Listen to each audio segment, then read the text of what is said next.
Ruth Kimche and the family, Excellencies, ladies and gentlemen, we will not start the discussion immediately because we have the honor to have as a speaker the Director General of the Ministry of Foreign Affairs, Raffi Barak, and he has to leave very soon because he has a different meeting at the ministry, and we promised him he could speak right away, and then we'll give him the green light.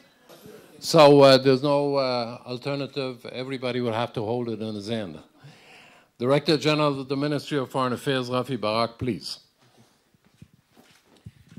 Thank you, Avi. Ruth, members of the Kimche family, Ambassador Avi Primor, Ambassador Moshe Arad, colleagues, honored guests. A year has already elapsed since the event we held in memory of Dave Kimche at the Ministry of Foreign Affairs. In this past year, we have witnessed far-reaching changes in the Middle East and in the global arena. Foreign ministries around the world continue to seek policies and actions to deal with the challenges. These global strategic transformations pose changes which are perhaps unprecedented in their scope and impact. The rapid changes and transformation processes in the international system are evolving right before our eyes. The economic woes of Europe, an election year in the United States and Russia, political uncertainty in the Middle East, Iran aspirations of hegemony, the rise of political Islam in our region, natural and man-made disasters, all this together with the major upheavals of our neighboring countries pose significant challenge to the Israeli foreign policy. The central question internally for foreign ministries, my ministry included, is how to organize, invest and collaborate in the most practical and productive way in order to prepare for the future on a proactive basis and not only react to this period of rapid strategic changes. In a constantly evolving environment, foreign ministries must adapt to the emerging reality. And the Israeli Ministry of Foreign Affairs recognized the necessity and already a few years ago embarked on a process of organizational development of transformation.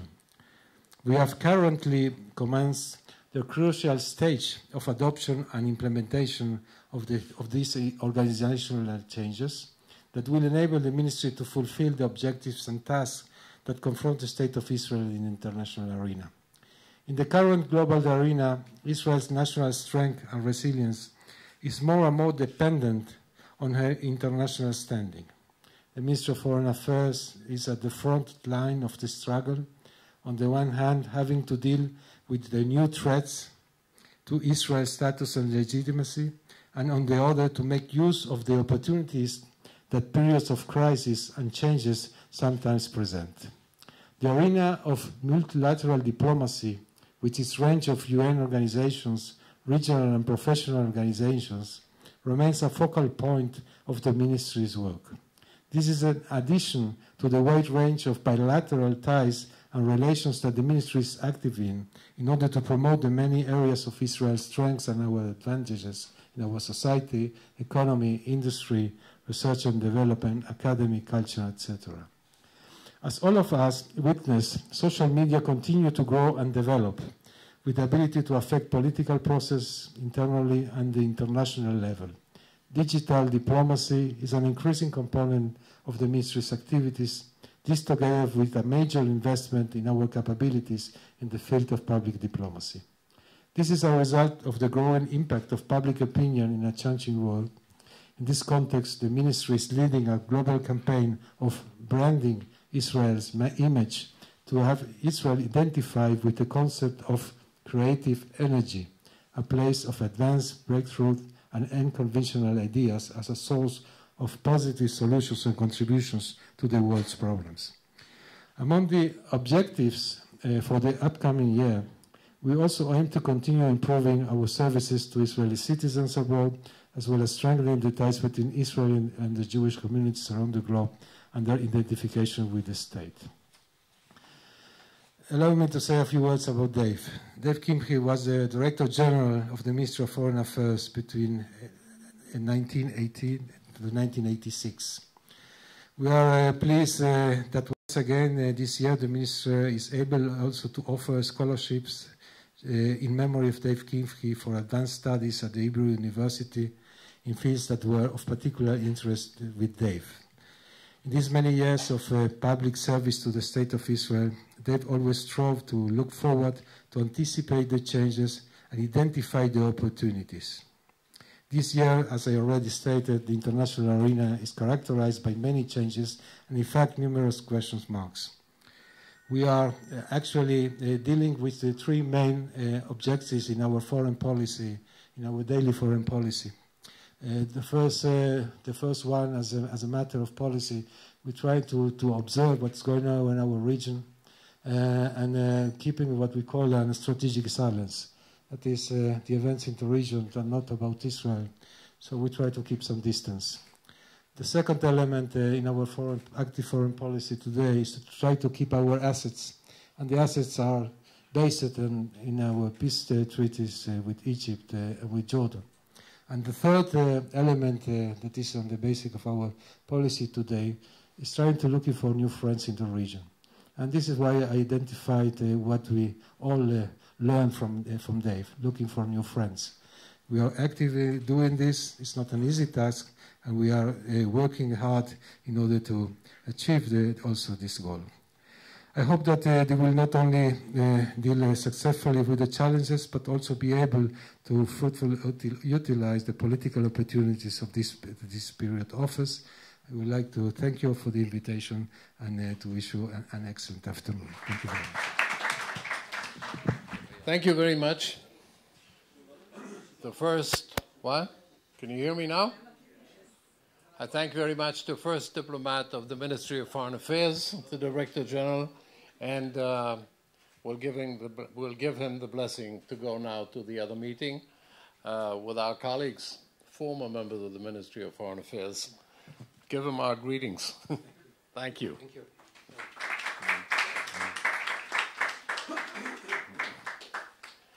And now, in the name of this Hebrew University and the Truman Center for Peace, I would like Ambassador Moshe Arad, a friend, a colleague, whose last job abroad was ambassador in Washington, to come and say some words to us. Say something about Obama, maybe. Thank you. I have plenty to say about Dave, and so we shall leave about Obama for another opportunity. Ambassadors, dear friends, for me it's a very moving experience. I knew Dave for many years before he became Director General of the Ministry of Foreign Affairs, and if I may say so, we worked together. I mentioned just half an hour earlier about the opportunity that we work in London. As the chairman of the board of trustees of the Truman Institute, I would like to refer to another aspect. If I had to characterize Dave by one word, I would say he was a great believer. He was a great believer in the trade of diplomacy and the trade of making friends, a great believer in his determination to work for peace and not just to let it happen, and not just to let it freeze for looking for better circumstances. And last and not least, he was a champion in the fight for achieving peace. I would like also to say that he inspired not only generations of diplomats, he gave a personal example in that field, and before he became Director General with the Mossad for many, many years. He was never shy of expressing his views. And many people in this room who worked in the Foreign Service, and I see quite a number of them, knew that this wasn't always easy. He was a member of the board of directors of the Truman Institute for the Advancement of Peace. He was a member of the management committee of the Hebrew University. He was actually a graduate of the Hebrew University, undergraduate, graduate, and doctoral studies.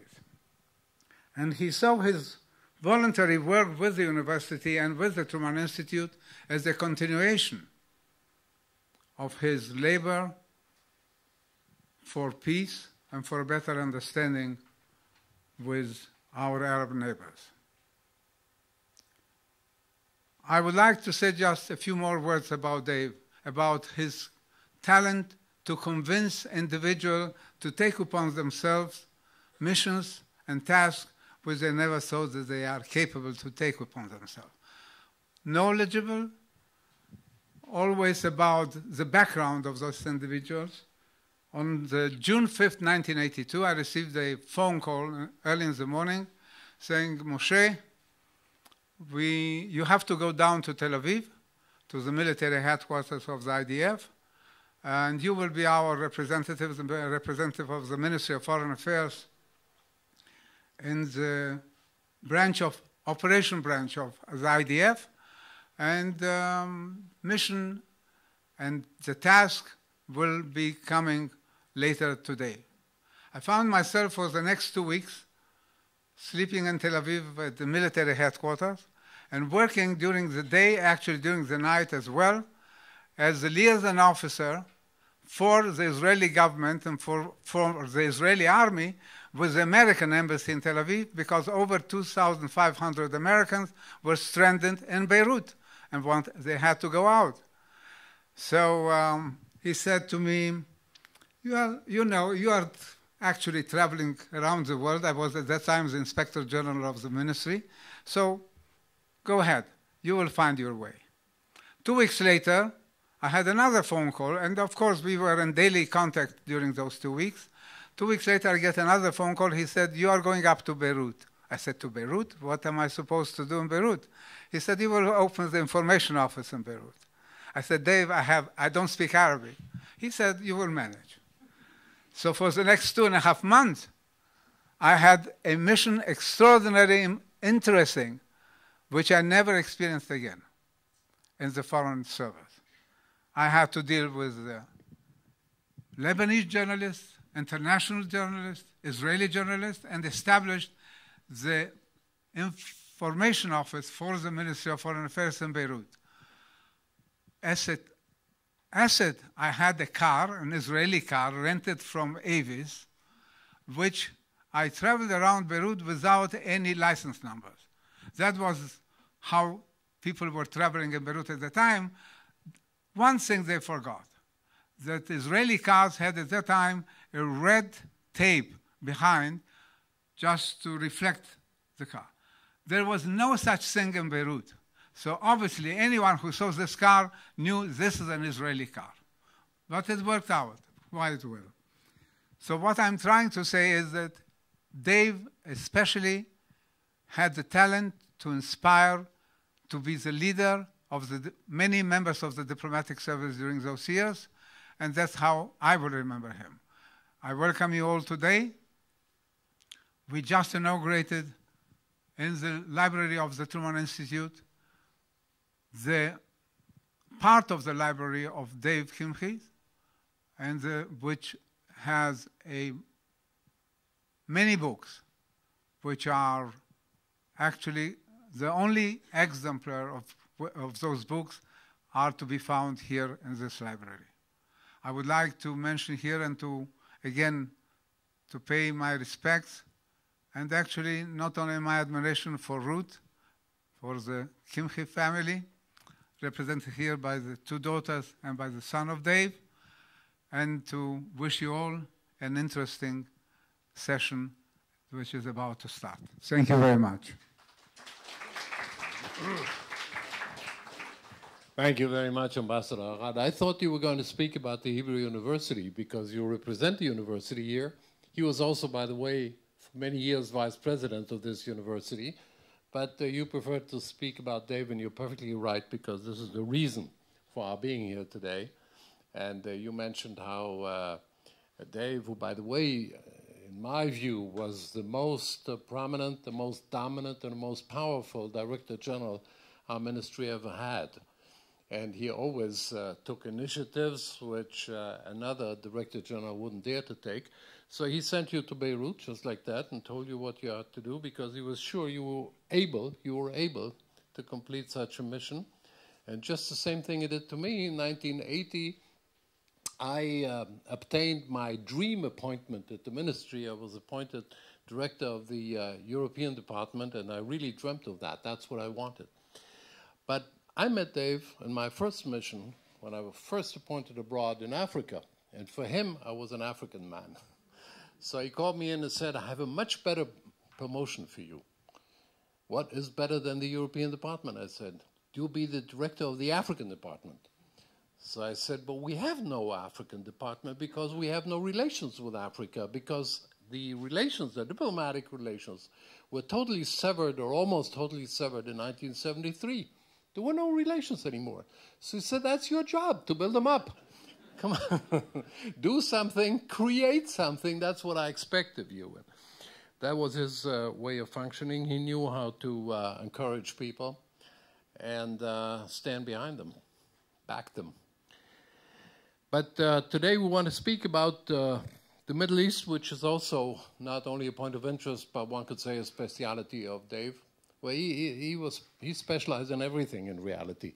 I don't know any subject he did not specialize in. And but we want to discuss, as you can see here. No, that's not here. The Middle East, Maelstrom, 1 year later. We all live in the Middle East, which is moving faster than we could follow it, moving certainly faster than we can understand it. None of us really knows where this Middle East goes to. We can read all kinds of commentaries again and again, and they're so contradictory that you never find your way in them. But today we have some people that will try to clarify the situation for us. And I would like to call them one after the other. First of all, I would like to call the members of the panel to come and sit here. First and foremost, I would like to present to you our special guest, our guest of honor, our guest from Jordan, General Mansour Abu Rashid. From Jordan.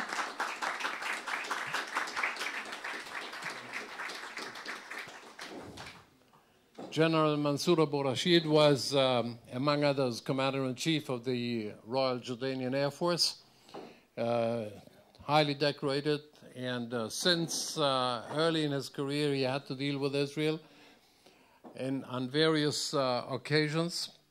But what is particularly interesting today is the fact that he was a partner, a friend and partner with Dave in the various efforts to promote understanding between Arab countries, between Arabs in general, between Palestinians and Israel. And I met personally, I don't know if you remember, General, but I met you for the first time in my life in this circle called the Copenhagen meetings that Dave organized, and you agreed to come and participate in them. Afterwards, we met on other occasions, but it was always in the framework of trying to promote peace. And you will speak to us, I guess, about Jordan, but also about the Middle East in general. You cannot avoid Jordan. That won't help. Then I would like to call on, may I say Avraham Barzilai? No, Ibrahim Barzilai. Nobody knows him as Avraham Barzilai, even though this is his name. Where is he? Why doesn't he come over? Here he is coming, he's coming.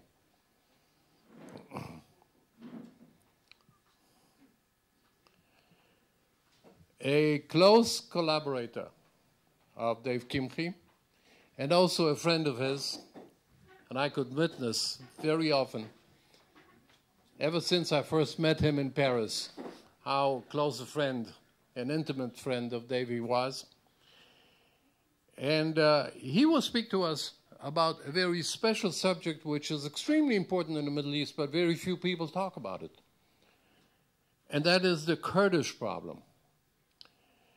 A sort of a problem that is in the background. of many of the essential questions that occupy and preoccupy the Middle East.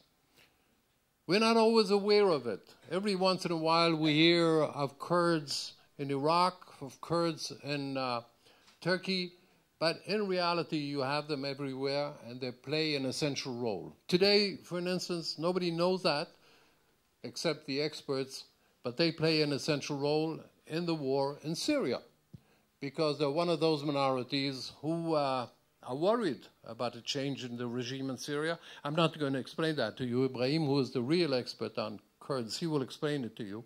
But we have the Kurdish problem in Syria. We have the Kurdish problem in Turkey that we all know about. And things are moving and changing in Turkey these very days. The Kurds in Iraq are a main question for the future of the united Iraq. Will there be a united Iraq? The Kurds will play a major role in that. When we talk about Iran, one of the reasons why the country is called Iran and not Persia is because of the various other nationalities that play a role within the Irani nation, and the Kurds are one of them, and very important. And Ibrahim was one of those who knew them personally, I would say. I'm not going to say what you did with them. You'll tell it yourself. And I'm calling on Ronnie Shaked. Is he here? You stay there. And who else stays until later? Dr. Asaf David. Pardon? And Mr. Donald Macintyre was the correspondent for the Middle East of The Independent and an expert on the Middle East. You have to be. Otherwise, you can't write about it. I would like first to ask General Abu Rashid to take the floor and talk to us. Every one of the members of the panel will talk first, and afterwards we'll have a general discussion, and we'll permit you also to raise questions. I think we have to hold it. Thank you very much.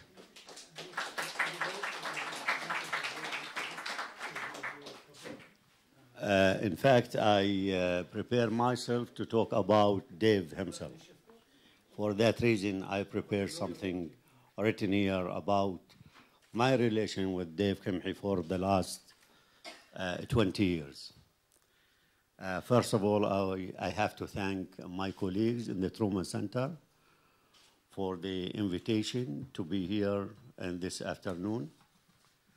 Mrs. Kimche, ladies and gentlemen, it's a real honor to me to be here with distinguished guests and with his colleagues to be a part this symposium in the memory of my dear friend Dave Kimche. I know Dave Kimche when I was the head of the intelligence department. I never served in the Air Force, as my colleague here mentioned when he introduced myself. Okay? For that reason, I know him very closely. I read a lot about Dave Kimche when he was in the service in the Mossad. And lately, before he passed away, maybe 1 year or 2 years before he passed away, I met him in some place. And I told him, Dave, I have a wonderful pictures for you. And I saw that in one of the books that's written by one of the Arabs. And then he said, okay, where is the pictures? I show him the pictures with the Kurdish uniform, with Mustafa al-Barazani in north of Iraq, when he was a young officer serving and supporting the Kurdish people in North Iraq. He said, yes, this is my picture, and I am proud to do that. I told him, yes, everybody is proud to serve his country everywhere, even in in North Iraq or Iran or many places. And then after that, when we go to the Madrid conference in 1991, also I read a lot about him. And I wrote for my delegation there about Dave Kimche. How is Dave Kimche? How is background? You know, every delegation goes there for the first time to meet Israelis. They have to know who's going to meet there. And I wrote something very nice about them. I hope I did. And in 1994, also, he played a good role for signing the peace treaty between Jordan and Israel. And after that, when I met him, I was a member of Jordanian delegation in the peace talks in Wadi Araba to reach an agreement between Jordanian and Israelis. And I am proud also to be a member of this delegation. But lately, after we signing the agreement, Dave, he became very strong to have some kind of alliance between the Arabs and the Israelis. And he established, on that days, he established the Copenhagen group with some senior Jordanian, Egyptian, and Israelis. I remember some names. Mustafa Khalil, he was the Prime Minister of Egypt, and he was the Foreign Minister of Egypt. He was a member in this group. The special advisor for the late King Hussein, Dr. Adnan Abu Ode, also he was one of this group. And still now he has a lot of friends in Jordan who were in that group. And they are proud that they have a good relationship with Dave Kimche. And I am sure many of them, they will be more than happy and honored to be with us today. But for some of the complicated issues for crossing from Jordan to here, they send regards to his family, and they will not forget Dave Kimche as a friend of Jordan, as a friend of the Arabs. And later also, Dave Kimche, he emphasized when he established also the foreign relation associations. He invited me many times to be here, and also he emphasized that the Israeli has to withdraw from the occupied territory. And also, he told me that we have to open a dialogue with the Islamic movement. This is the best way. We cannot ignore the Islamic movement to be aside. We have to open dialogue with the Muslim movement in Jordan, in Arab countries, just to know each other and to open dialogue, what they want from us, what they see the future of the area here, what they can tell us how we can build a trust between the Israelis and the Muslim movement in the area.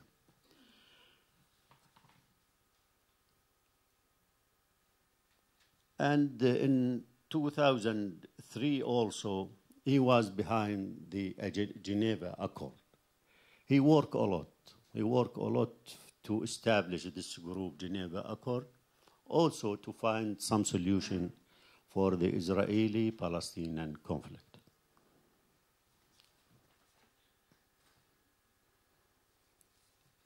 Dave, he was not only a peace activist in Israel, but he took this farther beyond its borders at a regional level when he turned from security and intelligence to diplomacy. And what a better diplomat than a former officer, an ardent advocate for peace. I believe in his last years, he even begged for dialogue with Hamas. Coming from such an experienced and wise person who made Israel's best interest prevail in his life. I think that no one could disregard any of his recommendations. I also will not forget his advice for the young people when he met him in Jordan. We asked him to give a lecture for the young people because we understand those young people, they will be the leaders in the future, and they have to listen for the people who had a good experience, for the people he paid his life for his country and for his people. We will never forget that when he says that Jordan is, or the stability in Jordan is very important for Israel.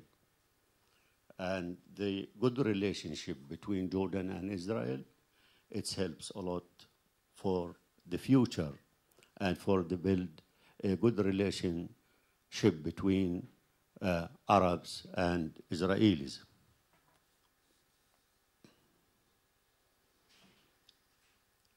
Mrs. Kimche, I very much shared your sadness after his departure. But as his friend, allow me also to share with you how much proud I am to have closely worked with him. I am proud of the legacy of my friend Dave, and I hope that Israel leaders will walk the path he pioneered, the path of the authentic peace warrior. Thank you for the privilege you all gave me to pay tribute to my dear friend Dave. May the light of his soul be our lightning and guiding in the future. Thank you very much. As I have nothing to say, I can bend down for a second. I just want to repeat what I've said about Ibrahim Barzilai. He will speak to us now about the Kurds, and we'll discuss the matter afterwards with your questions. But now I would like to give him the floor. Ladies and gentlemen, I am honored and privileged to have been invited to take part in this symposium in memory of David Kimche and to address such a distinguished audience. Can you hear over there? It works. Okay. Oh, yeah. Dave was my boss and my friend. Working with Dave was always a mixture of unity of purpose, partnership, decision-making, and accountability. It was not easy to work with him. He was an unrelenting producer of ideas. One had to run in order to keep pace with him. But he always gave us the feeling that we were his associates, sharing with him the ideas, the action, the success, or the failure. And it was quite an experience. Dave had also that very special kind of British humor. Once I went to him and said, Dave, I think I shall have a problem this coming summer. He said, what is it? I said, 3 women in my department are pregnant, and they are scheduled to give birth sometime in August through September. And they will go for months, and I shall need replacements. He said, I don't think I can provide you with replacements. You will have to manage with what you have. And which is more, you should be quite satisfied that they are not accusing you of being the cause for their pregnancies. Well, I didn't have replacements, and I was satisfied. He was a wonderful person, and I salute his memory. Now to the subject of the Kurdish question. It is a question, it is a Kurdish question, it is a Kurdish problem, and it is everywhere. The modern Kurdish national movement began to take shape with the receding and the shrinking of the Ottoman Empire and the rise of Turkish nationalism in the 19th century. One of the first chiefs, Kurdish chiefs, who spoke and acted in a modern nationalistic style was the Emir Bedr Khan of Derguli in the predominantly Kurdish region in southeast Turkey. When he became nuisance to the Ottomans, their forces attacked his hideouts, captured him, and sent him together with his fellow fighters to Damascus, where he died in 1868. At the end of the First World War, the Kurdish nation found itself divided within 4 national countries: Turkey, Iran, Iraq, and Syria. And from then on, every one of those Kurdish communities had to face a different political situation. Still, their hopes were high when, among President Wilson's 14 points after the First World War, there was one, the 12th, in which he called to ensure for all those ethnic groups under Ottoman rule an absolutely, I quote, an absolutely unmolested opportunity of autonomous development, unquote. The Kurds also began to celebrate when the clauses of the Sèvres Agreement of August 1920 became known. This agreement, which was signed by Turkey as well, declared, and I quote, that a commission appointed by the British, the French, and the Italian governments shall draft within 6 months from the coming of this treaty a scheme of local autonomy of the predominantly Kurdish areas. Moreover, in 1919, the British government sent to its High Commissioner in Baghdad, Sir Arnold Wilson, A.T. Wilson, the following instructions, I quote, "We also authorize you to proceed with the creation of the Arab province of Mosul, fringed by autonomous Kurdish states and the Kurdish chiefs who will be advised by British political officers," unquote. But all these agreements, treaties, and declarations, together with Kurdish hopes, were swept away by the torrential tide of Turkish nationalism under Kemal Atatürk and Arab nationalism, which created new national Arab states under colonial patronage. And so the Kurds found themselves again at square one, by themselves, alone, fighting their way against difficult and sometimes inhuman odds towards self-rule. Nowhere was the Kurdish struggle as fierce and unrelenting as it was in Iraq. There, the Kurds, mainly the Barzani tribe under their legendary leader, Mullah Mustafa Barzani, waged an intermittent war against the central government all the way from the 1920s until 1975. All through these years of fighting, including the 8-year war between 1961 and 1970, the Iraqi army never was able to decide the outcome of any military campaign in its favor. But the Kurds were betrayed by the Iranian government when the Shah Mohammad Reza Pahlavi signed an agreement with Saddam Hussein in Algiers in March 1975, and he closed the Iranian border with the Kurdish region in northern Iraq, and by so doing, he brought about the collapse of the Kurdish front. 80,000 Kurds, half of them with their rifles on their shoulders, crossed the border to Iran and became refugees. And then came the Iraq-Iran war in the 1980s, which permitted the Kurds to reassemble their forces and renew their struggle against the central government in what was considered by Saddam Hussein as a stab in his back, and his vengeance was catastrophic. Tens of thousands of Kurds were massacred, and in March 1988, some 5,000 men, women, and children were killed in the Kurdish town of Halabja when his army attacked the town with chemical weapons. Kurdish fortunes began to turn for the better at the wake of the first Gulf War in 1991, when the coalition countries, led by the United States, declared the Kurdish north to be a no-fly zone. hundreds of thousands of displaced Kurds made their way back to their homes, and a fragile sort of self-rule began to take shape. The American invasion of Iraq in 2003 brought about its Iraq's de facto division into its three main regions of influence: the Kurdish, the Sunni, and the Shiite. After the ratification of the Iraqi constitution in October 2005, a Kurdish autonomous region was constituted for the 4 million Iraqi Kurds who now have a governing body and a parliament of their own, 2 international airports, a flourishing economy, and an army of their own within a federal Iraq. It is by constitution a federal country now. Furthermore, the Kurdish language has become one of the 2 official languages of the country beside Arabic.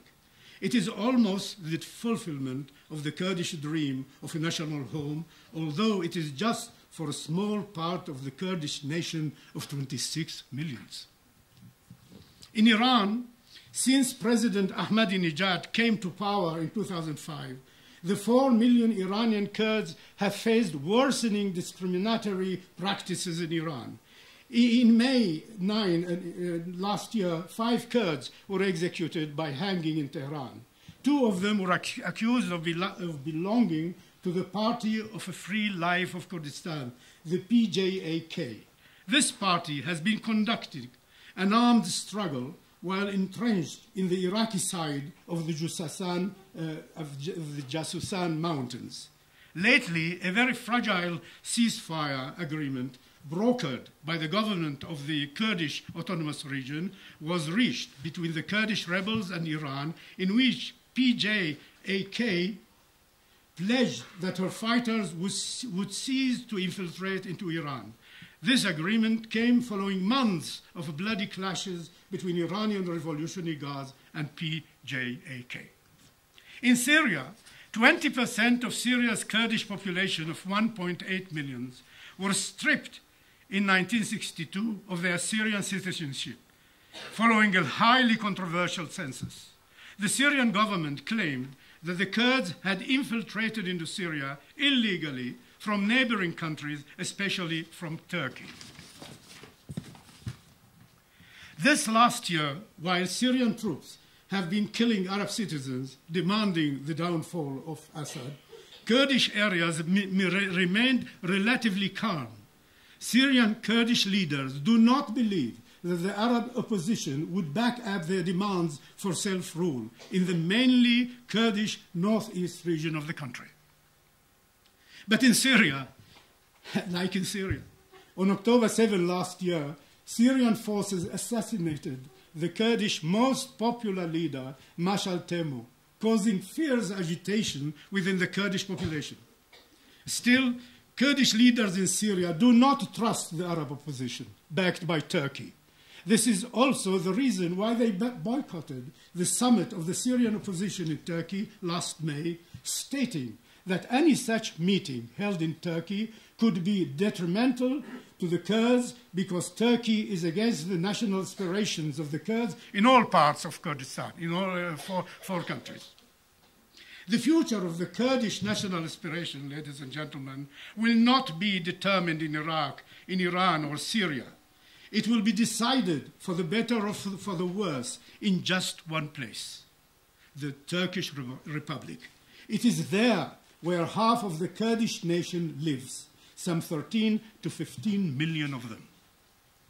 In Turkey, the situation of the Kurdish minority has always been different. The Turkish constitution recognizes only 3 groups of citizens as being ethnic minorities. These are the Jews, the Greeks, and the Armenians. The Turkish Republic refused to recognize the existence of a Kurdish identity.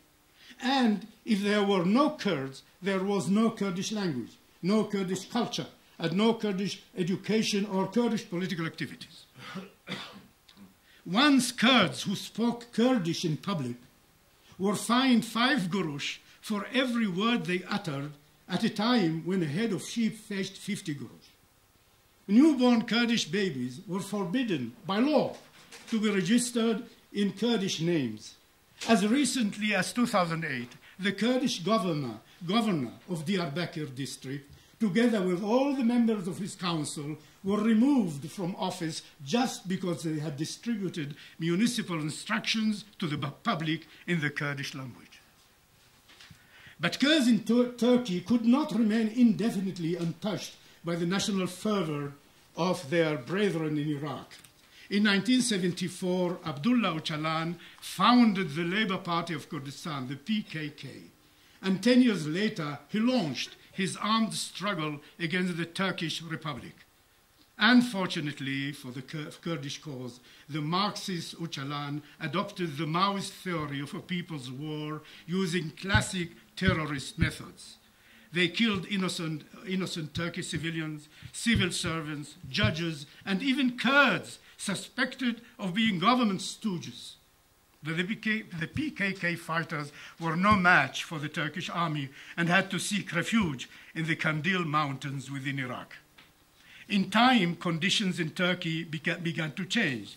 The PKK has diminished its attacks on Turkish civilians and renounced its claim for Kurdish independence and is now ready to accept Kurdish autonomy within a Turkish federation. In 2002, the ban on Kurdish speech in public was removed, and in 2003, Kurds were permitted to register themselves in Kurdish names. Television and radio stations broadcasting in Kurdish within Kurdish areas were established, and the pro-Kurdish party, the Peace and the Democracy Party, gained 36 seats in parliament. It's a parliament of 550. Gained 36 seats in parliament in last year's elections. On the 12th of August 2005, Prime Minister Erdogan told a huge Kurdish audience in Diyarbakir that the Turkish government had made many mistakes regarding the Kurds, and that the solution to the Kurdish problem resided in more democracy, more human rights, and better standards of living.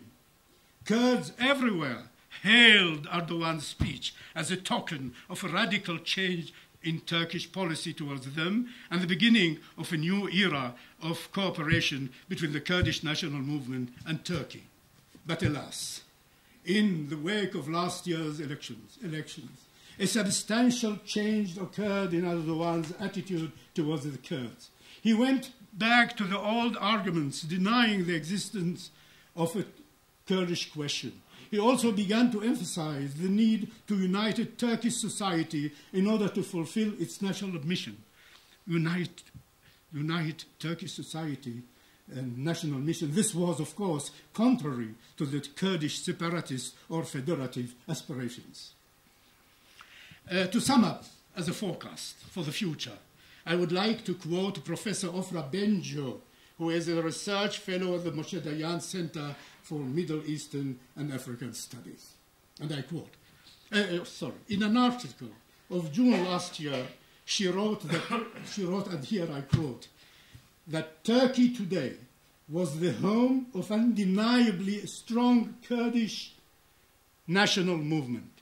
The Turkish government can no longer hide behind the banner of fighting terrorism in Turkey and will have to directly face the fundamental and controversial questions regarding the country's social and political identity, the state's political structure, the distribution of power and resources, and the place of the other, of the Kurds within. Overcoming these obstacles will turn Turkey into a political giant, whereas failure may incite a widespread Kurdish uprising with all the internal and regional implications that come with it. Thank you.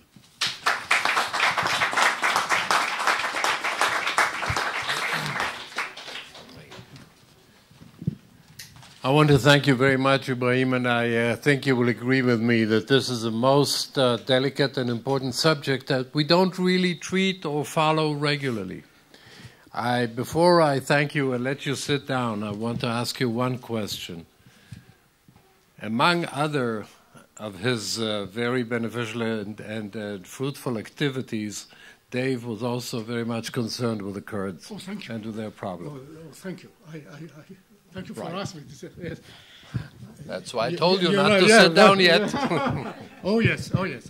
We were approached in the early 60s. We were approached by Kurdish intellectuals in Western Europe. Kamran Badr Khan, and I think you know him, from Paris. Kamran Badr Khan in Paris, and Ismet Sharif Vanli in Geneva. He did his doctorate on the Kurdish national question. And they said, they went into our embassies, they talked with our ambassadors, and they said, look, the Kurdish national movement and the Zionist national movement should cooperate. We have the same, we are in the same boat in the Middle East, and we look upon you as being our natural allies. And they asked that a senior official, a senior Israeli official, go to Kurdistan and meet with Barzani. And in 1966, who if not? 5? It was in 65. Oh yes, 65. Yeah, that's right. Yes, right. 65. Yeah. He went to Kurdistan, and there under a tree on one of those mountains, he had a chat with the legendary Mullah Mustafa Barzani. He took with him, I should mention his name, Yecheskel Shasha. He was, he was the interpreter and the radio operator. And the outcome of that meeting was a very fruitful and very durable cooperation and alliance between us and the Kurdish national movement until 1975, until the debacle of the Kurdish fight. Thank you.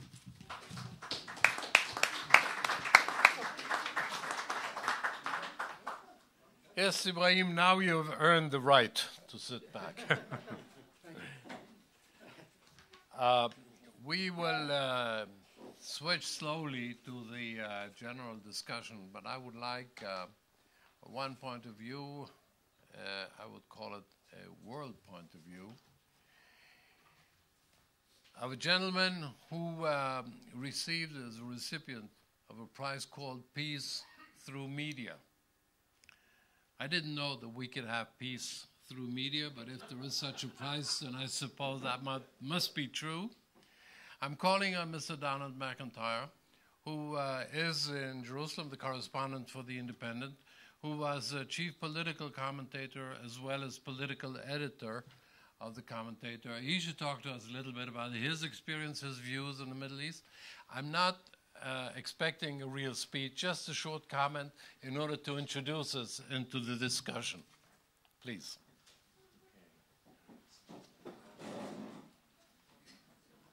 Mr. Chairman, I didn't ask your permission to take my jacket off. I realized it doesn't say much for my understanding of the Arab Spring that I missed the fact that the Israeli winter has passed and been replaced by an Israeli summer. I just want to say at the beginning that unlike so many people in this room, I did not have the privilege of knowing David Kimche, but I guess I know enough about him, and I've heard quite a bit more today to know what an extraordinary example he was of what also was a very special breed of Israeli. A patriot who fought for the establishment of the state as a young man, a man of action, but also a scholar, a man who was utterly free, I think, of illusions about the perils facing his country, but was also devoted to the cause of peace.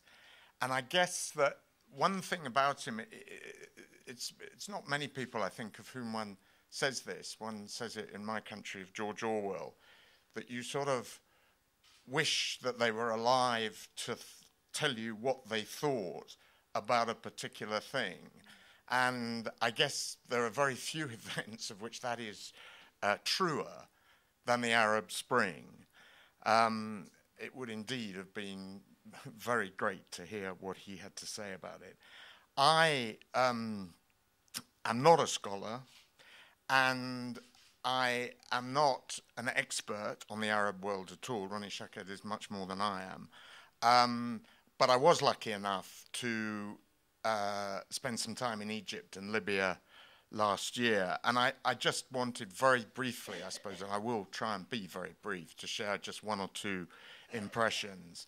I guess, I mean, of those, the least frustrating and in some ways the most exciting was to be in Cairo for Mubarak's fall. And I guess that following it from afar, which I have done apart from one very brief trip to Egypt in December, since then, I keep coming back to a thought, which is that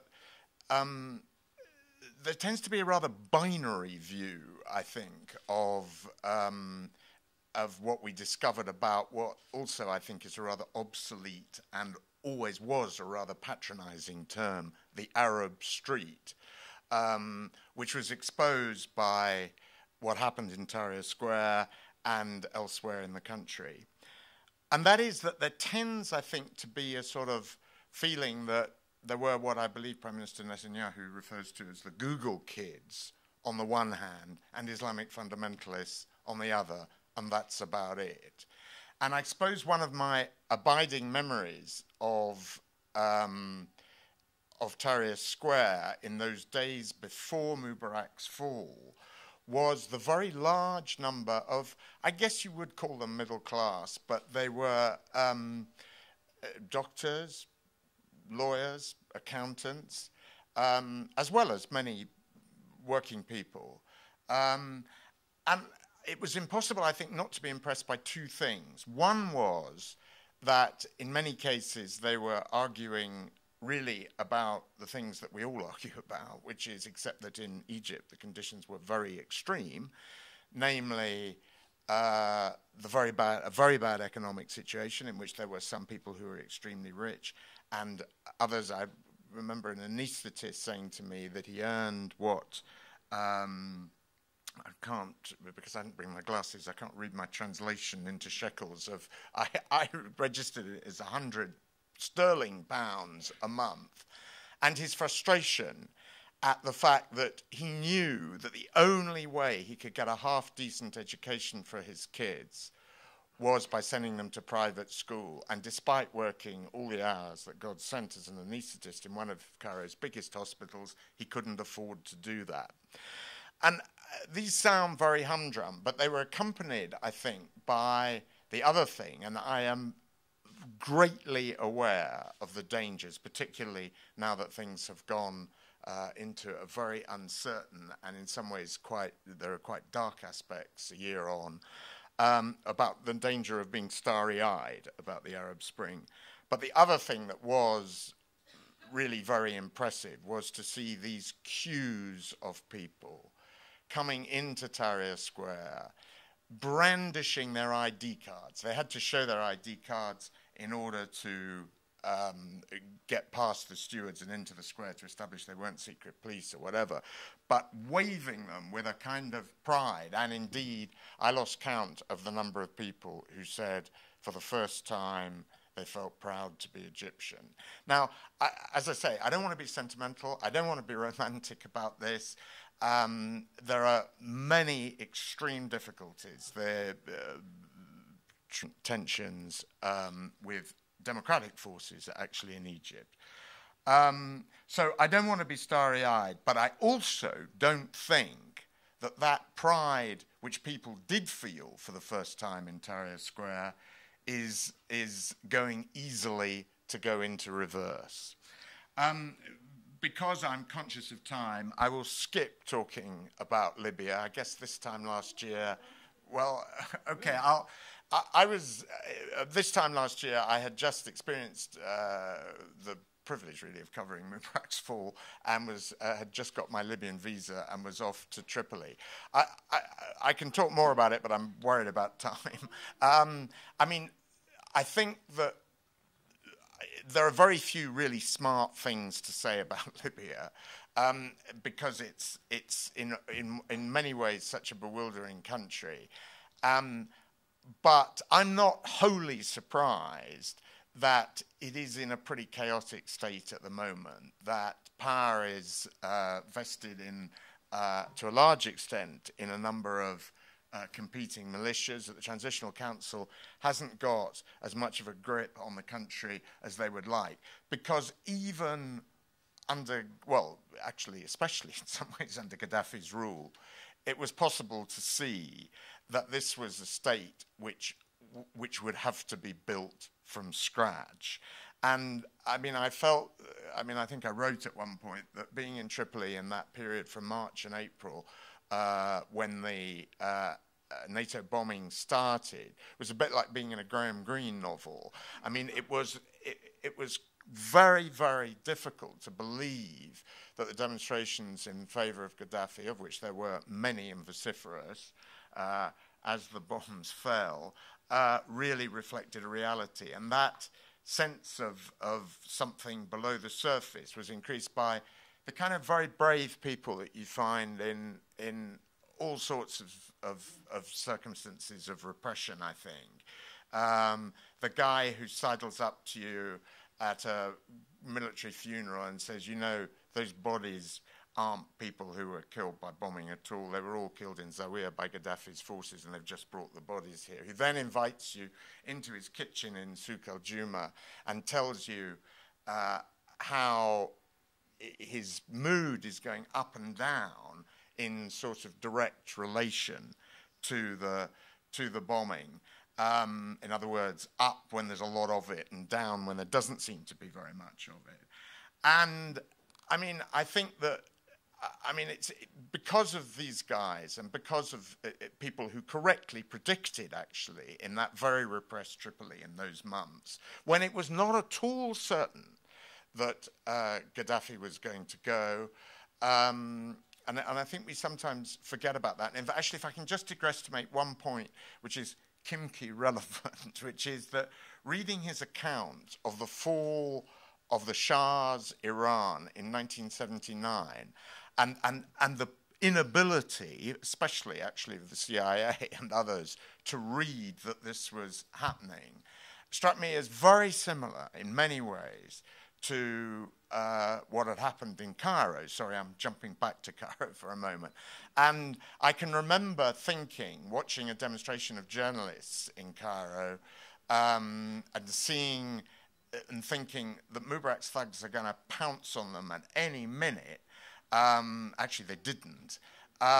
Thinking, you know, they're crazy. They're taking ludicrous risks. And I also remember a very distinguished European diplomat who I will not name, but who is a genuine expert on Egypt, telling me 4 days before Mubarak's fall that he definitely wouldn't go anytime soon. Now, I don't say that to criticize the guy. That's actually what we all felt. We all thought Mubarak might last and that Gaddafi might last.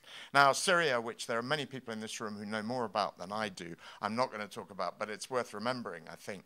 I think it's a very, very different proposition from Libya. Assad has a serious army, and I'm not saying the same applies to him, but I think we should all feel a little humbled by how little we saw a lot of this coming. And I just want to make one last point, and then I'll shut up and sit down. Clearly, in this country, people are still trying to assess what the impact of it is. And I don't think everybody is keeping the strategic silence of which the Director General of the Foreign Ministry spoke earlier.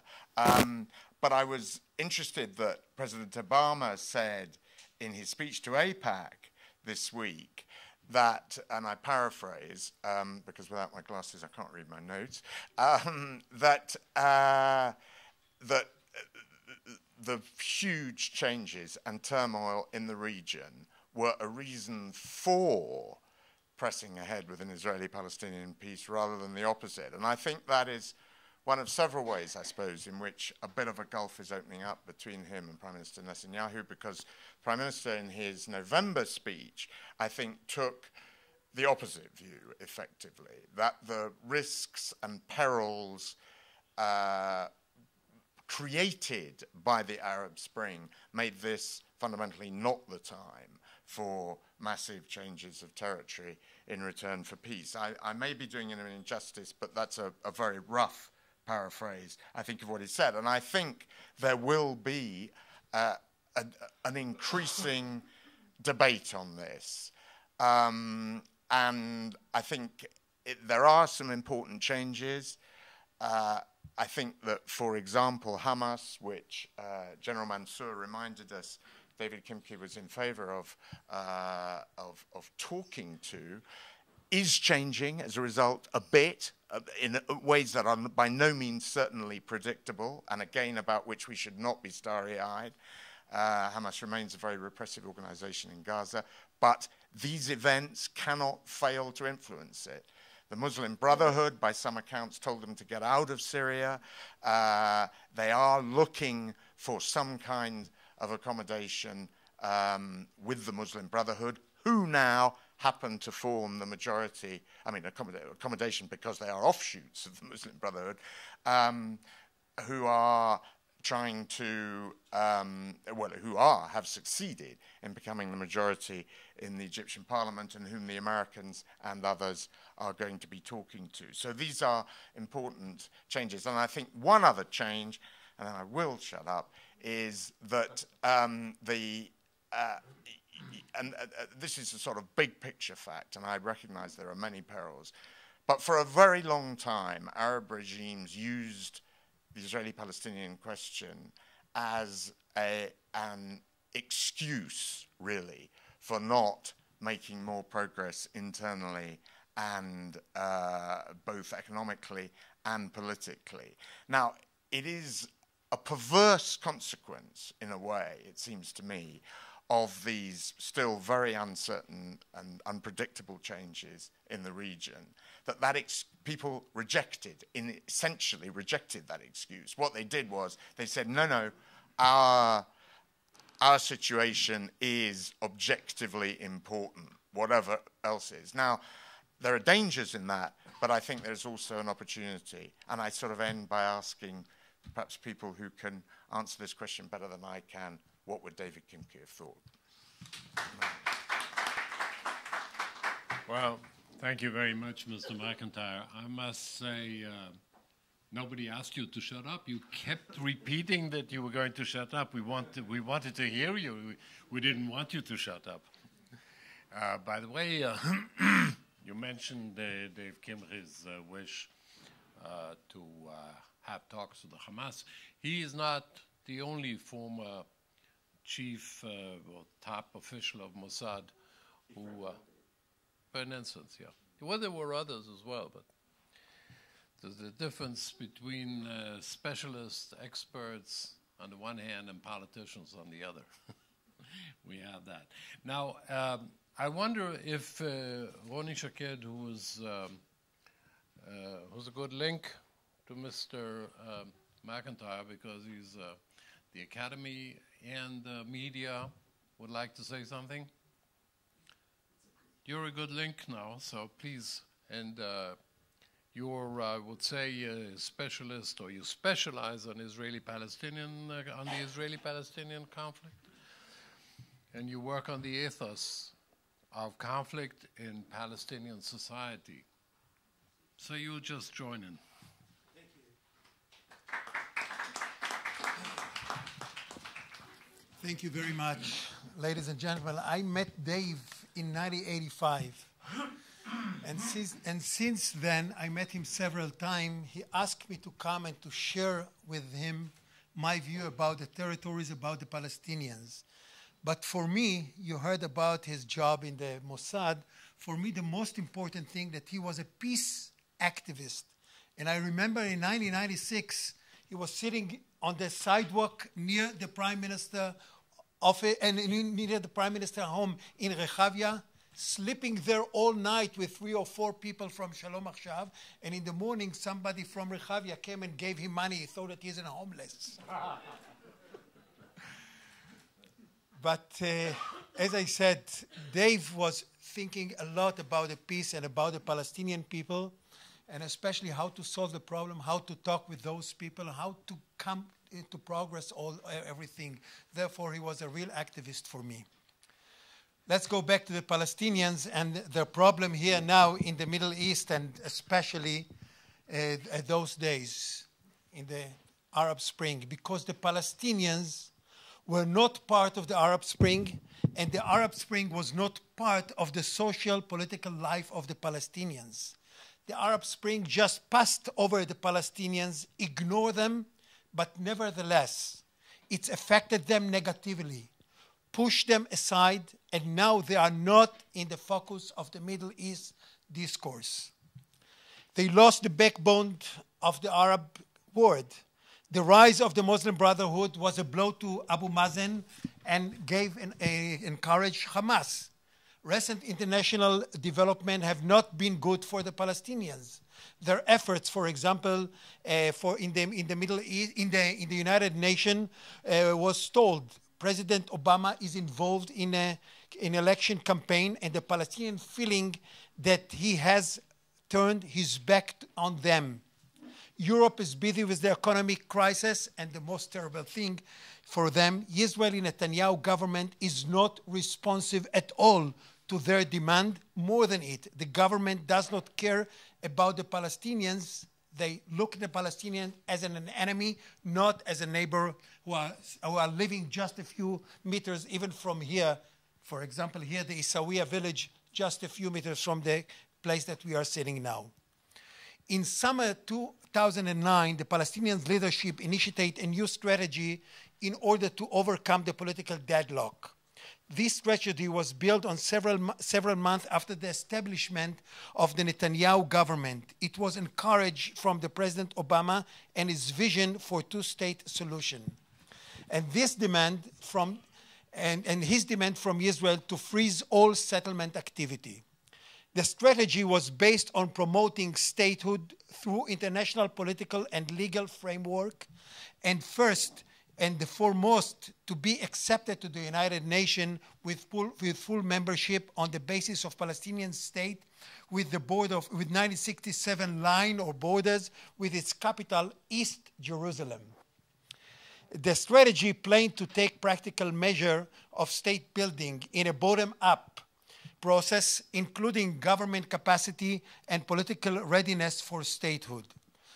The problem of the state building include modernize the society, culture, and habits by the example opening cinema, theater, sport field, focusing on law and order, on human rights and women's rights. Many improvements have been achieved. For instance, the government of Ramallah is a woman. There are today 3 judges, Sharia judges, Palestinians, women in the West Bank. And that's really a big revolution in the Arab and in the Muslim world. The strategy includes new agenda for struggle and resistance against Israel occupation. The core of the new tactic is to cease using all types of armed resistance, to apply what they called popular uprising, al-Mukawama al-Silmiye, and this means banning all types of terrorism and at the same time to fight and prevent terrorism with full cooperation and coordination with the Israeli security forces, regardless the political process, including in time of crisis. And if you are asking why we are now have a very quiet time, there is no terrorist activity, it's not just because of the Israeli security service, but it's thanks to the Palestinians, not just the security service, but to their decision to stop all terrorist activity. The new strategy was based on stopping direct negotiation with Israel. And that was one of the big mistakes of the population, and we can evaluate it that this was a mistake of them 2 years ago, and it still continue, and it will bring some. It's brought some problem. A year ago, the Palestinians decided to make practical steps to accomplish this strategy. They submit an official bid to the Security Council requesting acceptance as full membership in the UN and asking the American not to veto the proposal. Plain have failed.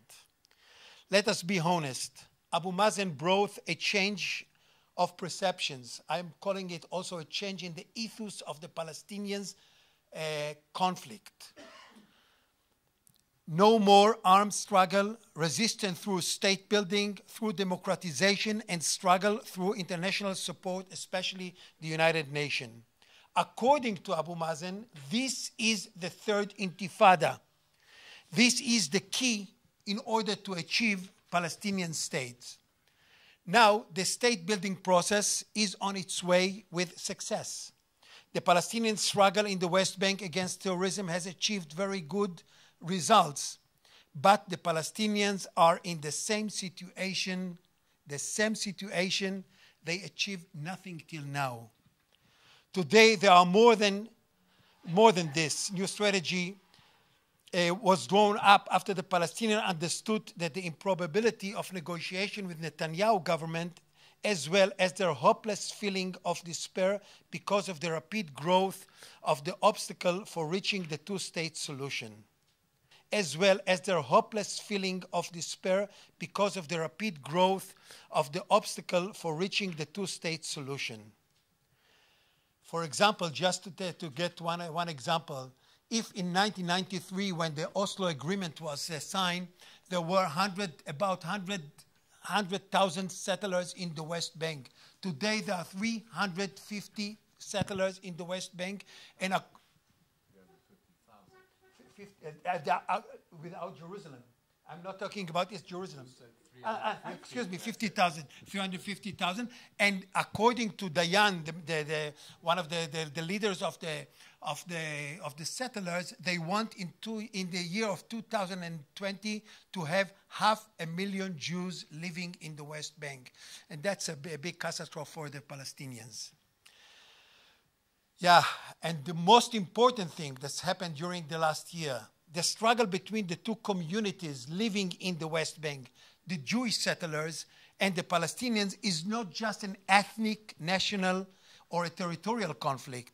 It's a struggle. The struggle has intensified the conflict by filling it with religious content that has worsened the conflict and made it religious, inflammable, and intractable. Allow me to say that the Israeli-Palestinian conflict over the West Bank seems as a zero-sum game. What are the options in front of the Palestinians? First of all, they can accelerate the intifada of delegitimized the Israel occupation, and that's what they are trying to do, to start a new intifada, but I don't see that they can have a power to start a new intifada. Waiting till November after the American elections, it's a problem till November, and in the Middle East, 6 months, it's a lot of time. Or to continue now the efforts for reconciliation with Hamas in order to do some unit in the Palestinian community in order to achieve a power in the future. Everything is failed till now. Let's talk a little bit about Abu Mazen himself, because he was attacked by the Israeli government in terrible ways. That's what I think. During the last 2 years, he consolidated his power and his position within the Palestinian society. But all the circumstances is against him. The Israel government consider him a dangerous enemy, not just Lieberman. He lost his allies in the West, especially in the US. President Obama is busy with the next election. The international world is not responding. The initiative in the UN failed. The Arab world is disintegrating. Fatah lost its power. Hamas is getting stronger. And the Palestinians in the West Bank are frustrated. Many of them stopped to believe of the option of two-state solution. Even Abu Mazen is frustrated, hopeless, and discouraged. The feeling is that he wants to take the responsibility off his shoulder. But the big problem is that Abu Mazen has no successor. He has not prepared a successor that will continue his way, his political agenda. The big question is if after his time, the Palestinian would not return to Arafat ethos of conflict, back to the armed struggle. Just yesterday was a big conference in Ramallah. One of the ideologic people said there that the armed struggle is the only way to liberate Palestine. It means that we start to hear a new melody in the Palestinian side. I don't want to be seen as a pessimist. I'm realistic. Therefore, I can't talk about breakthrough in the near future, namely next year. The Palestinians are frustrated now, desperating, standing in front of a deadlock, standing within a complicated maze with complete loss of their future outlook. They already realized that the creation of viable Palestinian state on the West Bank with East Jerusalem as its capital is no longer a realistic option. They are helpless and powerless, but determined to continue their struggle. They oriented the Palestinian society, oriented by collective emotions of frustration, anger, and hatred. Hatred became to be one of the biggest strategic obstacle to the relationship between the two communities, the two parts, the two states, and oriented by societal beliefs such as victimization, justness of goals, positive collective self-image, even patriotism that could easily generate waves of violence that rated into a new round of armed intifada.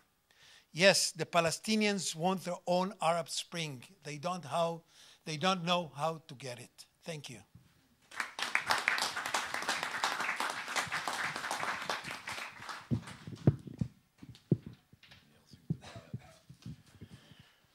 Thank you very much, Ronnie Shaked. This brings us right into the heart of the discussion. And I would like to close this cycle of orators with Dr. David Asaf David. And I say I close the cycle because we started off with our guest of honor, General Abu Rashid from Jordan. And Dr. Asaf David is a specialist on Jordan, or at least he studies and works on Jordan and relations with Jordan. So I think if you will give us some words about Jordan and maybe join in with the Arab Spring as well. Thank you very much. Thank you very much. Thank you very much for inviting me to speak. I think I'll be short because we don't have much time. And I'll summarize my words to, I think, 3 comments. One is personal, and the other 2 are professional. So I'll begin with the personal story of my relationship or my history with Dave. I think it was 9 years ago, 2003. He was just about to begin his role as the moderator or head of the Israeli-Jordanian Strategic Dialogue Group at the Economic Cooperation Foundation. And I was about to begin my role and my duty as the analyst of Jordanian affairs at the ECF. And I was about to give a short presentation to the people in the room about Jordan under King Abdullah II. I think it was a large room with more than 15 people, half of them twice my age, very established, distinguished individuals, university professors, ex-diplomats, ex-generals, and so on and so forth. And I was the youngest in the room. Very frightened. I think I was in the beginning of my PhD studies, just about to write my proposal for the dissertation. And I began this short presentation of half an hour about King Abdullah II's reign and about the changes which I thought were present even back then. I thought his reign, his 4 years in power, were a great break from the past. And today I think it's acknowledged, but 10 years ago, 9 years ago, it wasn't too popular to say it.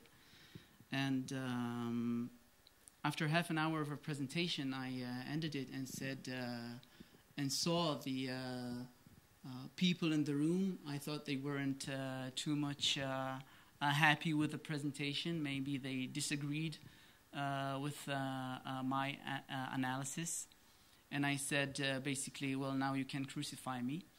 And Dave jumped immediately and said, what are you talking about? This was an excellent presentation. It was challenging. It was thought-provoking. Well done. And for me, it was, I think it made my day. It made my year, probably. It gave me just the push that I needed to continue with my research and continue with analyzing Jordanian affairs. And I think I'll always be grateful and thankful for Dave for those words. Now about the two professional comments I want to make.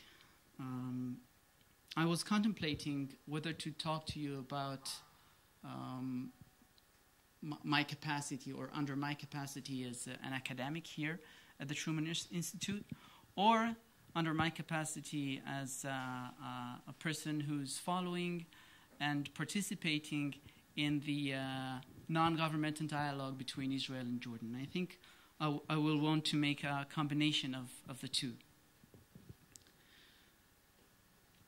Since 2003, I've been involved in professional NGO dialogue between Israel and Jordan through the ECF, but also elsewhere, following closely the cooperation, the civic cooperation, cross-border cooperation between Israel and Jordan on different projects, like the biological pest control, a project of agricultural cooperation between Israel and Jordan, of educators, a seminar for educators in both Israel and Jordan, joint seminar, religious educators, both in Israel and Jordan, and so on and so forth.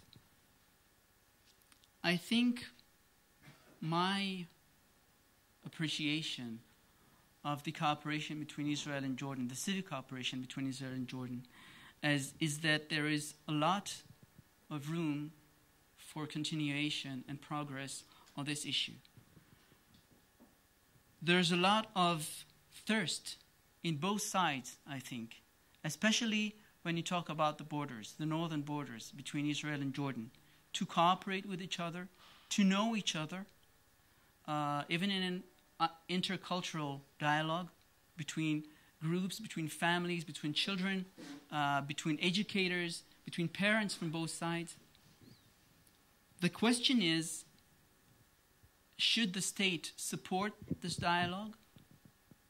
Will it be helpful if the state of Israel, supports this dialogue, or should it leave it to the NGOs to coordinate the efforts? And I think that today, even if the state of Israel seeks to support this dialogue, it has to be on the background because of the sensitivities in Jordan to cooperation and dialogue between the two sides, civil cooperation between the two sides. But on the other hand, Israel must take a decision, a strategic decision, whether it really wants to promote the people-to-people dialogue with Jordan. And if it does, there's one thing, I think, which is the key of cooperation, of supported cooperation between Israel and Jordan, is to reinstate the role of coordinator who's situated in the office of the Prime Minister of Israel to promote and supervise the cooperation between the two sides. Back in 1996, there was a position in the office of the Prime Minister of Israel and in the office, I think it was in the Royal Court, General Mansour, it was Hani al-Mulki, was nominated by the Royal Court to supervise and promote the cooperation between Israel and Jordan, because people on both sides, the bureaucracy on both sides, knew that it has to have some sort of an officer, a case officer, that can solve problems that ministries cannot solve of their own. Now, if we really want a cooperation, a successful cooperation between Jordan and Israel today, we need to reinstate back this position of supervisor of the dialogue and of the cooperation between Jordan and Israel, because the bureaucracy on both sides, and especially in Israel, is can have internal conflicts that will prevent the cooperation on many fields from going on. Now, last comment about changes in Israel towards Jordan. I think that there is a general misconception that only the right wing in Israel supports what we call the Jordan option, turning Jordan into the alternative homeland of Palestinians, either by making Jordan the Palestinian state, or by trying to annex or talking with the Jordanians so that they would annex the West Bank and build or create a confederation of both banks of the river. I think that as the two-state solution now is collapsing, and I think that many people can see it, many people can talk about it, in the right wing in Israel, in the left wing in Israel, there is a growing recognition of the problem of the two-state solution, of the feasibility of separation between Palestinians and Israelis, or Jews and Arabs west of the Jordan River. And I think that by definition, what the radical left here in Israel, or what King Abdullah even in Jordan believes, that the alternative would be a binational state in Israel, I think is a false allegation.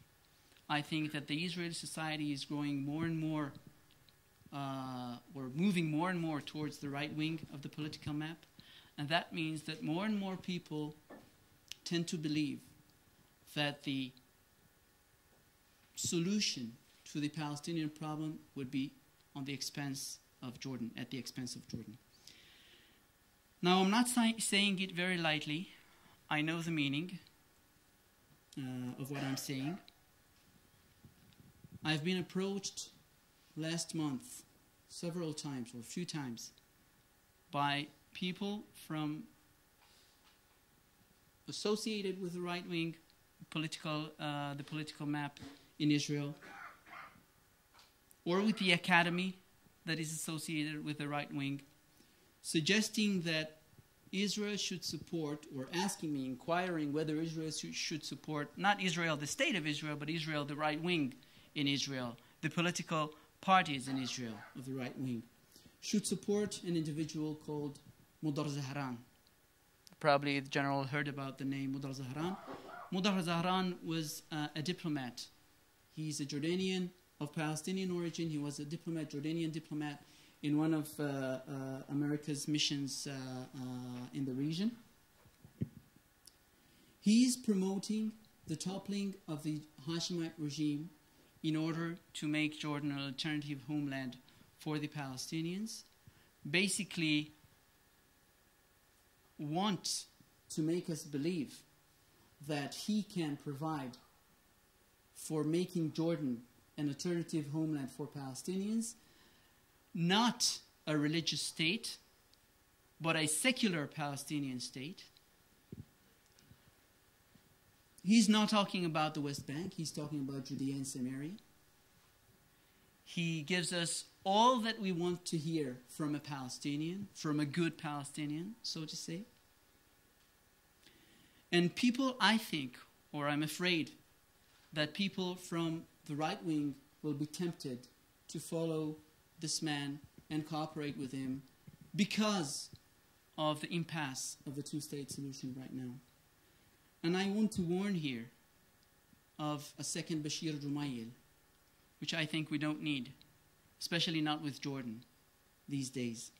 I don't think it's part of an official policy. It's far from it. The official policy of the State of Israel is very supportive of the Hashemite regime. But I believe that we have undercurrents in the Israeli polity and Israeli civil society of seeing, as I said, more and more Jordan as part of the solution to the Palestinian problem. And I hope very much that Israel, the State of Israel, will be able to counter this trend of thought in the civil society in Israel and to promote seriously a strategic dialogue and cooperation with Jordan on the Palestinian issue and on bilateral issues. Thank you very much.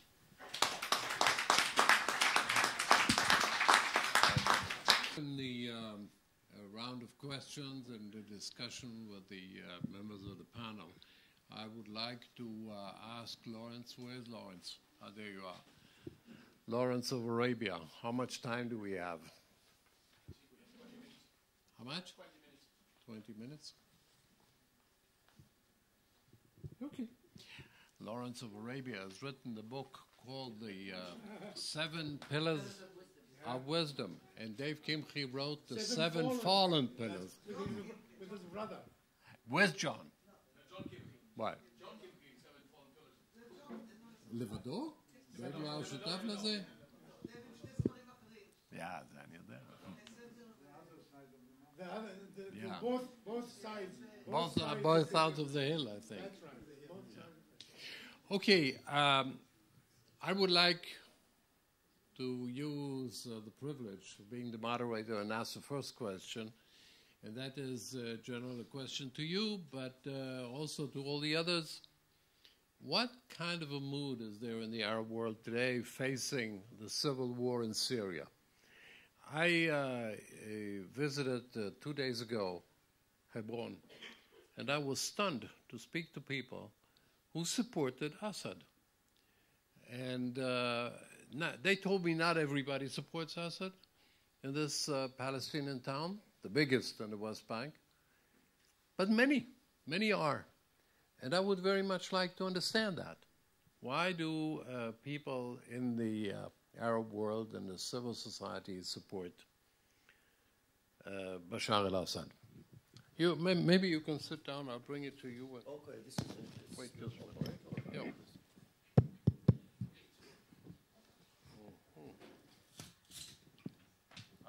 Does this work? Okay. Yeah, it's work. Your Excellency, the Ambassador, as you know, we have for a long time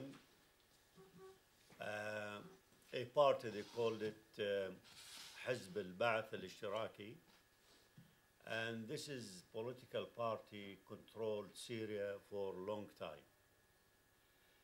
And they have a part of this party in Jordan. They still exist in Jordan. And those people, they have personally interest for supporting Bashar al-Assad. And those people are part of this al-Ba'ath party in Jordan, in Palestine, and also in South Yemen. I don't see many Sunnis people, they are supporting Bashar al-Assad. Bashar al-Assad supported by Al-Alawiyin, and everybody here knows that Al-Alawiyin, they are 8 to 10% of the population in Syria. If you look to the places where the revolution started from the Sunnis areas, from Dar'a, very close to the Jordan border, from Hama, from Hims, from Deir ez-Zor, and from other areas. All these areas are Sunnis, and those people, they are not supported Bashar al-Assad. Bashar al-Assad supported by very closed military regime headed by Al-Alawiyin officers in the army, in security, in civil society. Also, those people are under the regulation or under the instructions of the Al-Alawi family council. If you go back to the history, when Hafez al-Assad, the father of Bashar al-Assad, was controlled Syria, he has a brother, they call his name is Rifat al-Assad. Yeah. Rifat al-Assad, he was the head of the Saraya al-Difa, the security military units in Syria. And then when he became very strong and started to take part of the power in Syria, this council, the family council, decided to get him out from Syria, and they gave him $5 million, $500 million, and they sent him back to Paris. He established in Paris opposition of the Alawiyin against his brother, and also he opened a TV, channel TV, they called it ANB, and if you are interested to see it, you can see it by the satellite, running also by the opposition people in Europe. Bashar al-Assad, he is in very difficult situation. The only people they supported him, as I mentioned, the Alawiyin and some of the Sunnis who are or who have a personal interest, like the business people in Halab and in Damascus.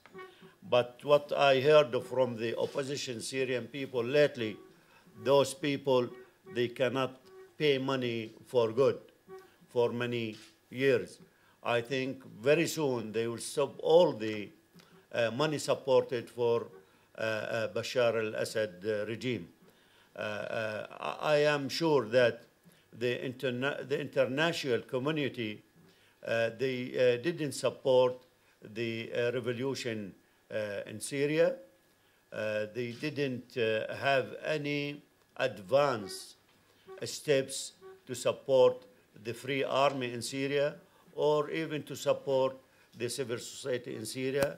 Not supported him by media. We need him to support this opposition by weapons, also by many things that they needed to have Syria free from the Alawi family control. Thank you very much. Mr. Macintyre, would you like to refer to that question or not necessarily? I don't think I have very much to say to it. I just know that I think among Arab citizens of Israel, for example, there have been some quite sharp differences on this subject, and indeed, as well as some expressions of support for Assad, there have been some quite strong hostility expressed. But I mean, I think Ronnie is probably in a better position to answer that. Ronnie Shaked, I think.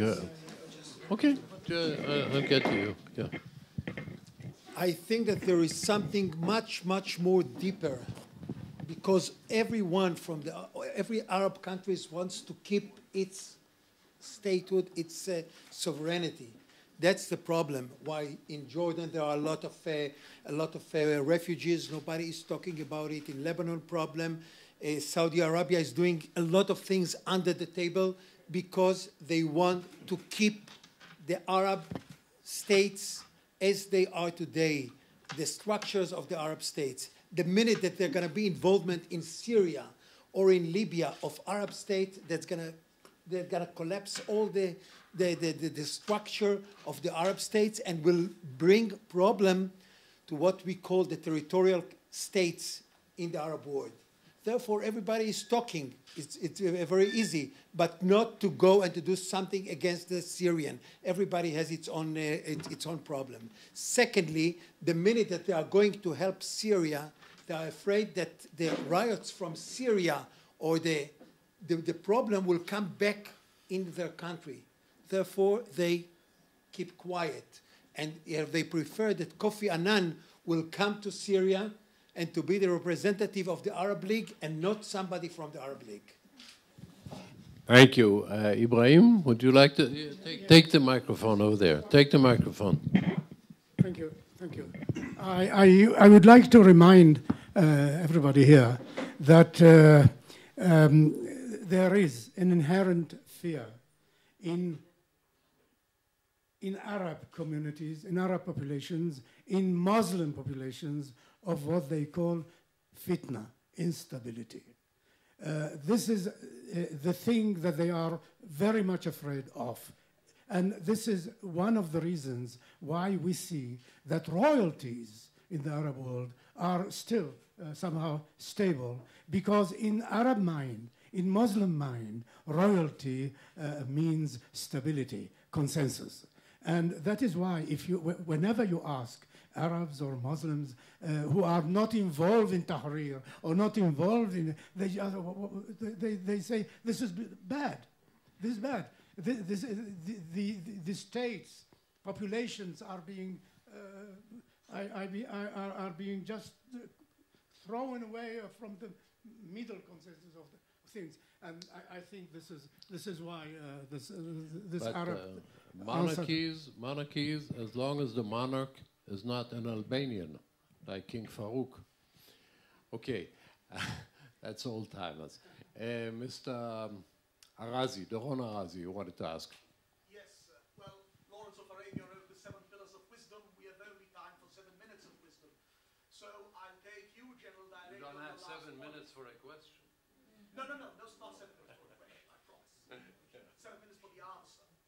So, General, I'd like to take you directly on your last point and turn your attention to the tiny Druze community in northern Jordan and historical ties with the Jabal al-Druze since the days of Sultan al-Atrash and the intrigues of the 1940s on putting a Hashemite crown on Syria.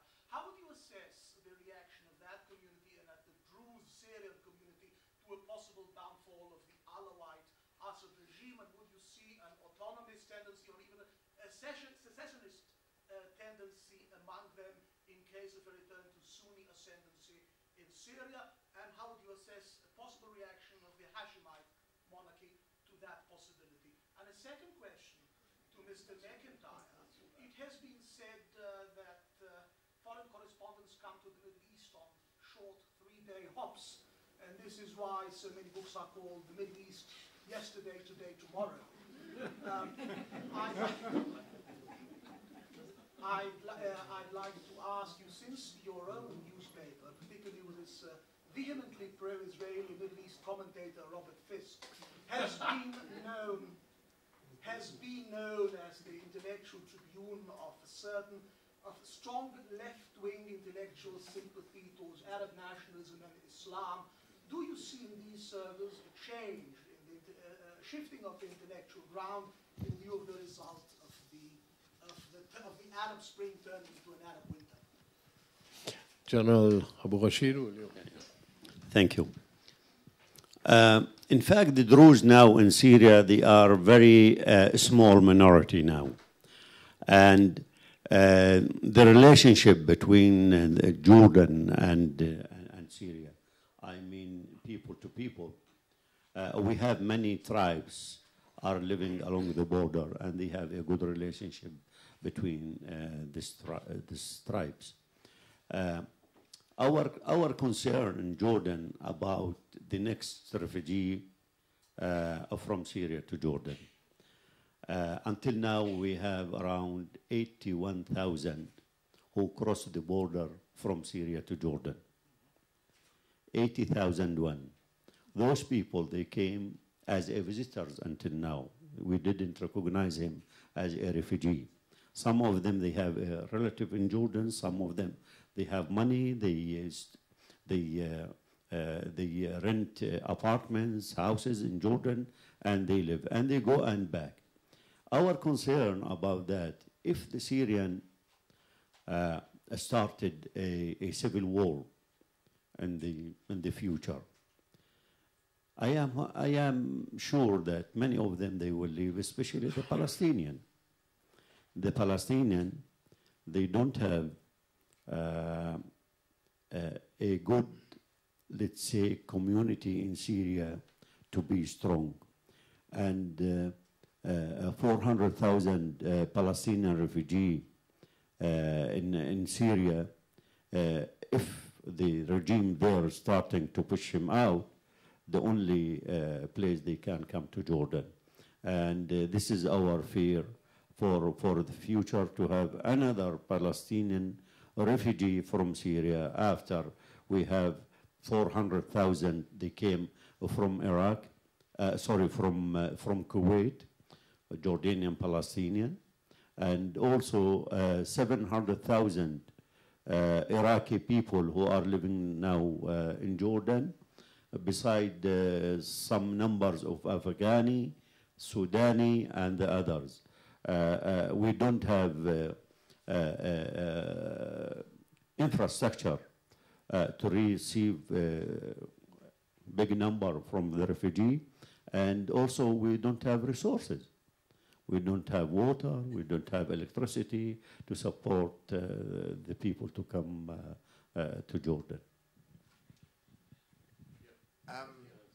In answer to the second question, my much more famous colleague on the other side of the Litani River is perfectly capable of looking after himself, so I don't think I'm going to go there particularly on a personal level, except simply to say that actually I'm not sure that he was particularly prone to what you describe as this left-wing, excitement about the Arab Spring, which you imply, or you ask whether has now changed, this sort of fashionable consensus now, as you put it, that it's turned into an Arab winter. I think he's been actually quite skeptical, and I think he's also been, particularly in relation to Syria, actually provoked some controversy in precisely such circles by, and I'm not defending him or attacking him on this, by drawing attention to some of the more dodgy aspects of the opposition in Syria.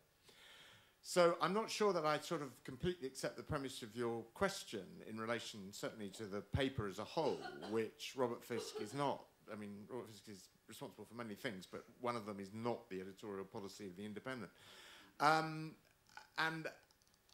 I mean, I think the more interesting and central question you raise really is, has the Arab Spring turned into an Arab winter? Well, obviously, in some respects, it has. I mean, in Syria, what is happening now, simply in terms of bloodshed, is I mean, words cannot describe. Egypt is going through incredibly difficult period. Yemen, to take another less discussed today example, has so far swapped one type of leadership for another, which we don't really know how different than this one is going to be. And perhaps you're right that people did get carried away, but I just point out that it's not a completely left-right thing. Indeed, I believe that the Israeli Prime Minister is apt to quote an article which was written in the quite early autumn of last year by Robert Malley and Hussein Aga, which in fact took an extremely pessimistic view of what might happen. Now, as an instinctive optimist, actually, I don't agree with that, in the sense that I think, although they're much more knowledgeable than I am, I think that it's very hard to see what happened in February in Egypt, which after all is a pretty important country in the Middle East, as other than progress. Even though I accept that it's because of special geographical factors and political factors, it's difficult for many in this country to accept that. But, you know, I'm not suggesting this is going to be an easy ride at all. and nor, it is quite clear, did the fall of Mubarak mean really the revolution that some of us were perhaps, and here I do accept the rebuke, probably too inclined to talk about at the time. Thank you very much. I would now, yes, Chief Justice Gabi Bach, I know, I've acknowledged. Would you like to take the microphone?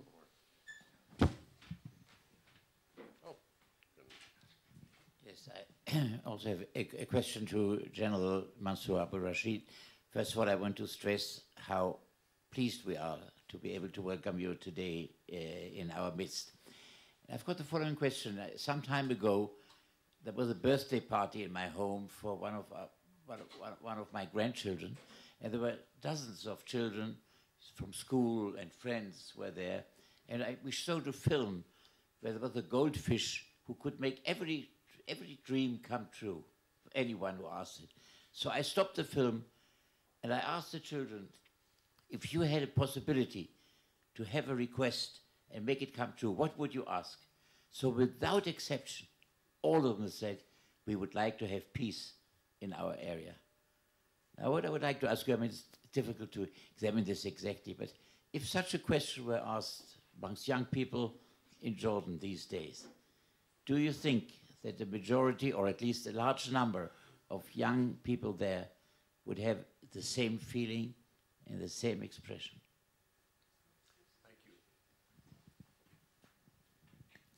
If you asked me this question 10 years ago in 1995 until 2000, I will say yes.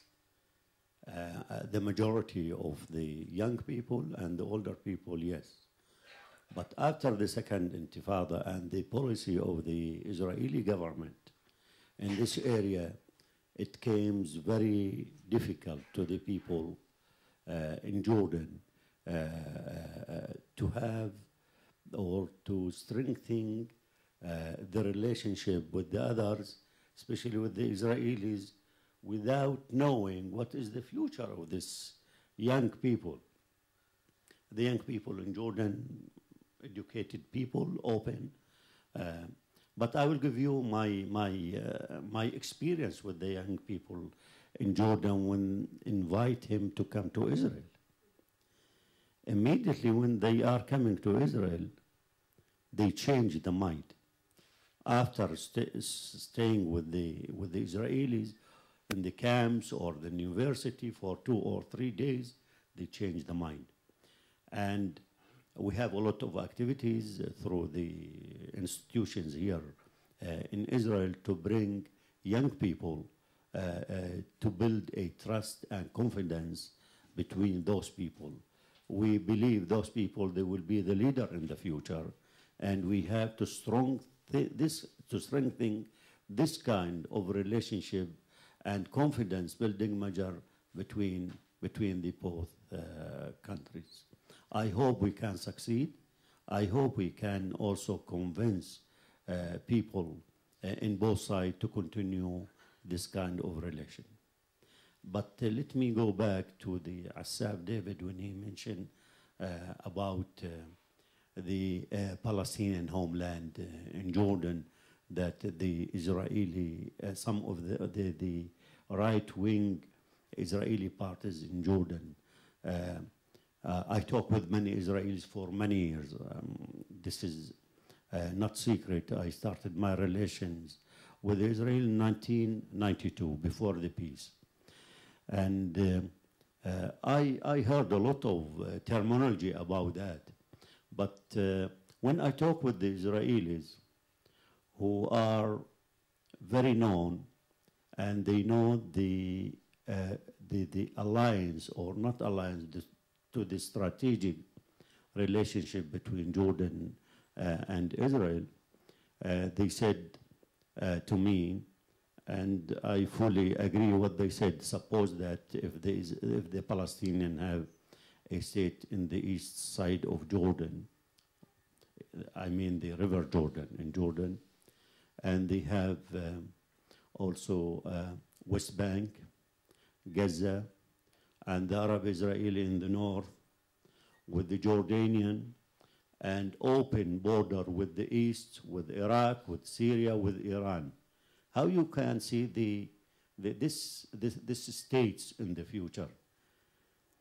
It is not dangerous for the Israelis? If you have all this power in your eastern side, eastern border? And I think our time is up. Lawrence, you are the judge. So I would like to thank, first of all, our guest of honor, General Mansour al-Rashid. Thank you very much. Thank you very much for coming and for your words. We appreciate your friendship highly. I would like to thank our specialist on the Kurds, Ibrahim Al-Awwal, as the first experts on Kurds. Huh? That's not true? Yeah. Mr. Macintyre, thank you for an international. Ronnie Shaked and Dr. Asaf David, and thank you all for being so patient. Thank you very much.